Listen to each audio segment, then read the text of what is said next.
ماموران اجنسی مبارزه با مواد مخدر در ولایت سوغد از موضع چای رخدران بیش از 87 کیلو مواد مخدر دریافت کردند.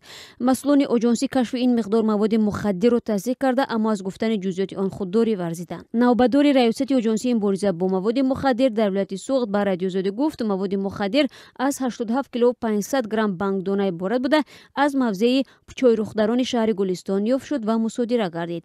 همصحبت ما در این ریاست گفت پس از دریافت کردن این مقدار مواد مخدر اجنسی بر اساس ماده 200 قسم 4 بند ب کودکس جنایی تاجیکستان معاملات غیرقانونی، واسطه های نشادار یا ماده های پسیخوتراپی با مقصد به صاحبیت کسی دیگر دادن پرونده باز کرده است.